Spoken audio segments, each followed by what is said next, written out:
नमस्कार मित्रों, मेरा चैनल मुन्नारी नक्षत्र में आप सब लोग का हार्दिक स्वागत। दोस्तों आप सबका धनतेरस एवं दीपावली का शुभेच्छा। तो दोस्तों मेरा आज का जो विषय है वो है कोई व्यक्ति परोपकारी तथा हितैषी, दयालु, कृपालु या मददगार अगर बनता है तो उसका क्या योग या कॉम्बिनेशन कुंडली में रहता है, इसके बारे में थोड़ा बहुत डिस्कस करेंगे।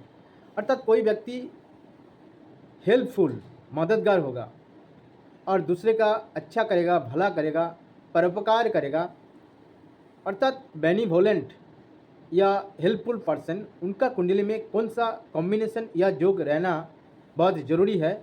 जिस योग और कॉम्बिनेशन के कारण जातक दूसरे का अच्छा करता है, भला करता है, दूसरों को हेल्प करता है और मदद करता है। तो देखिए, फर्स्ट जो है कोई ग्रहों के हिसाब से गुरु जुपिटर को बेनिवोलेंट अर्थात नोबेलिटी या महानता या परोपकार का कारक ग्रह माना गया है। और नवम भाव जो जन्म कुंडली या लग्न कुंडली है, उसका जो नवम भाव जिसको भाग्य भाव भी कहता है, उस नवम भाव से भी जातक परोपकारी होगा कि नहीं होगा, इसका भी निर्धारण किया जाता है। जैसे अगर कुंडली में नवम भाव के अधिपति अगर लग्न में बैठेगा तो स्वाभाविक रूप से जातक कम या ज़्यादा परोपकारी अर्थात हितैषी, दूसरे का भला करने वाला व्यक्ति अवश्य होगा। ऐसे ही अगर नवम भाव के अधिपति अगर उच्च राशि में या सौ राशि में बैठता है तो भी अच्छा परोपकारी या दयालु व्यक्ति हो सकता है। इसके अलावा अगर नवम भाव के अधिपति केंद्र या कोण भाव में बैठेगा, विशेष रूप से कर्क लग्न एवं मेष लग्न के लिए, क्योंकि कर्क लग्न एवं मेष लग्न के नवमेश जो है, नवमपति या नवमेश है गुरु जुपिटर, वो अगर केंद्र या कोण भाव में बैठेगा तो जातक अवश्य ही परोपकारी या मददगार होगा।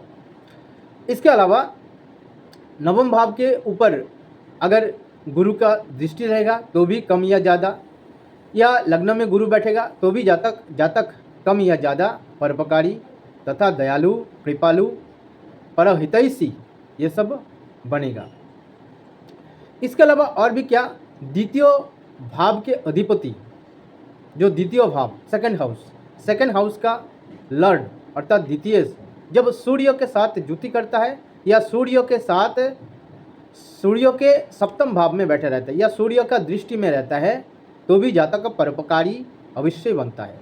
इसके अलावा द्वितीय भाव के अधिपति जब पंचम भाव के साथ कनेक्शन करता है, अर्थात द्वितीय भाव के अधिपति पंचम भाव में या द्वितीय भाव के अधिपति पंचम पति की दृष्टि में या पंचम पति की साथ राशि विनिमय या स्थान विनिमय करता है, या पंचम भाव के अधिपति के साथ द्वितीय भाव के अधिपति जुति करता है तो भी जातक परोपकारी बनता है। इसके अलावा और भी बहुत योग है, जैसे चंद्रमा एवं शुक्र दो ग्रह अगर एक साथ में जन्म कुंडली में बैठता है, जातक कम या ज़्यादा अवश्य दयालु एवं कृपालु एवं परोपकारी होता है। इसके अलावा चंद्रमा एवं शुक्र एक दूसरे के सप्तम भाव में बैठता है तो भी जातक दयालु बन सकता है और परोपकारी बन सकता है। और चंद्रमा एवं शुक्र राशि परिवर्तन अर्थात एक दूसरे के भाव में बैठता है तो भी जातक दयालु या परोपकारी बन सकता है।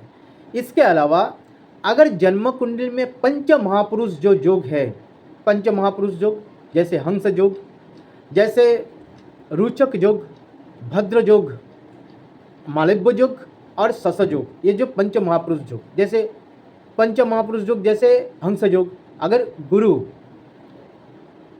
केंद्र भाव में या कोण भाव में सौ राशि में व उच्च राशि में बैठता है तो हंस महापुरुष योग। ऐसे ही मंगल अगर केंद्र भाव में या कोण भाव में सौ राशि में या उच्च राशि में बैठता है तो भी रुचक महापुरुष योग। ऐसे ही बुध जब लग्न भाव में या केंद्र भाव में स्वराशि में या उच्च राशि में बैठता है तो भद्र महापुरुष योग। ऐसे ही अगर शुक्र शुक्र केंद्र भाव में या कोण भाव में स्वराशि में या उच्च राशि में बैठता है तो मालव्य महापुरुष योग। ऐसे ही शनि अगर केंद्र या कोण भाव में स्वराशि में या उच्च राशि में बैठता है तो भी जो शश महापुरुष योग बनता है। तो ये जो 5 महापुरुष योग है, अगर इस 5 महापुरुष योग में कोई भी जातक जन्म लेता है तो भी जातक दयालु, परोपकारी और मददगार साबित होता है और दूसरे का अच्छा करता या भला करता है। तो दोस्तों हम कुछ कुंडली के साथ इसका सत्यता विचार करेंगे। तो देखिए फर्स्ट जो कुंडली है तो देखिए ये ईश्वर चंद्र विद्यासागर जो बहुत बड़ा पंडित और समाज संस्कार रख अर्थात सोशल रिफॉर्मर भी था और बंगाली जो भाषा है तो बंगाली भाषा का अच्छा संस्कारक और बंगाली भाषा का अच्छा शोधक भी कहा जा सकता है। उन्होंने उनका कुंडली में देखिए लग्न जो है धनु लग्न है और 3rd हाउस में गुरु बैठा है और 4th भाव में शनि राहु बैठा है और 6ठे भाव में चंद्रमा और 8म भाव में शुक्र बैठा है। इसके अलावा 10म भाव में सूर्य बुध केतु एवं 11 भाव में तुला राशि में मंगल बैठा है। यह देखिए चंद्रमा एवं शुक्र ईश्वर चंद्र विद्यासागर की जन्म कुंडली में चंद्रमा एवं शुक्र एक दूसरे के राशि परिवर्तन अर्थात चंद्रमा शुक्र की घर में देखिए चंद्रमा शुक्र की घर वृषभ राशि में और शुक्र चंद्रमा की घर कर्क राशि में बैठा है। तो यह चंद्र शुक्र का योग बन रहा है, राशि परिवर्तन योग या योग बन रहा है। तो इसके कारण क्या हुआ, जिसके कारण बहुत ही दयालु व्यक्ति और परोपकारी व्यक्ति थे ईश्वर चंद्र विद्यासागर। इसके अलावा मैंने कहा नवम भाव के अधिपति अगर उच्च का होगा या नवम भाव अच्छा होगा। या देखिए नवम भाव जो सिंह राशि है तो सिंह राशि के दोनों तरफ, क्योंकि सिंह राशि के पीछे तरफ अर्थात कर्क राशि में शुक्र एवं आगे तरफ अर्थात 10म भाव में बुध बैठा है तो 2 शुभ ग्रह की मध्य में नवम भाव बैठा है। इसके अलावा नवम भाव के ऊपर गुरु की दृष्टि है, क्योंकि गुरु 3य भाव में बैठ के सप्तम दृष्टि से नवम भाव सिंह राशि को देख रहा है। तो नवम भाव बहुत ही बलवान है। तो नवम भाव जब बलवान होता है क्योंकि नवम से चैरिटी या परोपकारिता, दूसरे के भला करना, मदद करना, ये सब देखा जाता है। तो नवम भाव के अधिपति या नवम भाव के ऊपर गुरु की प्रभाव, ये सब जातक को परोपकारी बनाता है। इसके अलावा देखिए यह भद्र महापुरुष योग, क्योंकि 10म भाव में बुध उच्च होके बैठा है, 10म भाव में बुध उच्च होके बैठा है। इसके अलावा और भी एक योग है 2य भाव के अधिपति, क्योंकि धनु लग्न का 2य भाव मकर राशि का अधिपति शनि के 7म भाव में सूर्य बैठा है, अर्थात 2य भाव के अधिपति शनि के ऊपर सूर्य की दृष्टि है। तो मैंने पहले कहा अगर 2य भाव के साथ सूर्य का कनेक्शन रहता है तो भी जातक परोपकारी होता है, 2य भाव या 2य भाव के अधिपति के साथ। तो देखिए यहाँ पर बहुत सारे, एक नहीं बहुत सारी, एक चंद्रमा शुक्र का स्थान परिवर्तन और या राशि परिवर्तन, 2य है नवम भाव बहुत ही बलवान या प्रबल है, 3य जो है 2य भाव के साथ सूर्य का कनेक्शन और पंचम महापुरुष का एक महापुरुष योग भद्र महापुरुष योग यहाँ पर उपस्थित है, यहाँ पर है। तो इतने सारे कारण के बजाय ईश्वर चंद्र विद्यासागर बहुत ही परोपकारी था, बहुत ही दयालु कृपालु व्यक्ति था, जिसके कारण ईश्वर चंद्र विद्यासागर को दया की सागर भी कहा जाता है। और भी देखिएंगे नेक्स्ट जो कुंडली या चार्ट है यह है स्वामी विवेकानंद का कुंडली देखा जाए तो देखिए धनु